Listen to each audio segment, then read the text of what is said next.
Let's pivot back to football for a second. On the field and in sports cards, I guess they go hand in hand these days. What matchups are you looking for? Training camp into the week one, Alex Lariano. What matchups are you looking for, both on the field or I guess in cards as well? Are you talking like quarterback battles? Quarterback battles, or just any upcoming rookies you're after? Are you trying to get more Mahomes or? I'm actually looking to get rid of a lot of my Jordan Love. I was collecting a lot of Jordan Love early on. Same thing with Hurts. Like when I first got back into the hobby, like that was one of the bigger prospects that I was looking at. But I'm very intrigued by Kyle Trask. I think Kyle Trask has a very bright future. I think that he could actually beat Baker Mayfield for the starting job, and I'm excited to see what he brings to the table. I mean, having backing up Tom Brady. I mean that's coming out of Florida, like backing up Tom Brady, like it's huge. I think he's probably learned a lot. You could kind of see the similar success with Jimmy G at some point, early on when he was backing up Tom Brady on the Patriots. So, just Kyle Trask, really, also, rooting for Davis Mills. I'm a big Mills guy. I know I'll probably catch a lot of grief about that, but I'm used to it. I have a lot of his cards as well. Just because like that last rookie year, he ended up having better numbers than any other rookie in that draft class as far as quarterbacks go, including Mac Jones. So I'm really, a firm believer in what Davis Mills and Kyle Trask could bring to the table.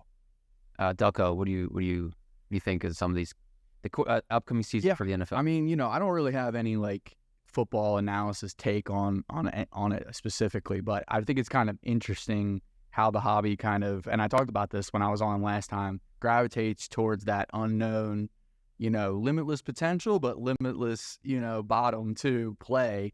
And I think what's kind of interesting, you got coming up, you have, Mac Jones, Bailey Zappi, you have the 49ers situation with Trey Lance and Brock Purdy. And that's just a couple of them. And there's several where we don't know who the starter is going to be. And just by winning the job, there's going to be a spike, and there's also going to be an opposite side of the collectors that, we're picking up those cards hoping that they would be the starter, and now they won't be. And I just think that's kind of an interesting thing, and it's fun for the football market. But what it does is it doesn't create a lot of long-term collectors of these players. Like it's very temporary, and people are in and out. And I think that I don't know how good that is long-term. I think that remains to be seen because I think this is all very new. I think everyone should recognize that the way the football market is behaving and operating is super new and was not around in like 95. This was not a thing. Whereas like baseball cards have a lot more tradition, and like the tries and trues and the principles have been the same for a long time. Yeah, I'm not a Brock Purdy guy at all. I just want to state that on the record here on Card Jawn. I hear you. Yes or no? You too? Or I think Trey Lance, they need to just give him a shot. Like I just got to see if he's healthy. I have to see Purdy didn't pass the eye test to me. I mean, I thought he had a noodle arm, and everyone was saying that about Hurts, but I think Purdy really showed no arm talent in his first year. Now, I could be wrong, but that's what I saw when I watched the games. I saw a lot of short passes to McCaffrey and Debo, and then kind of doing all the real work.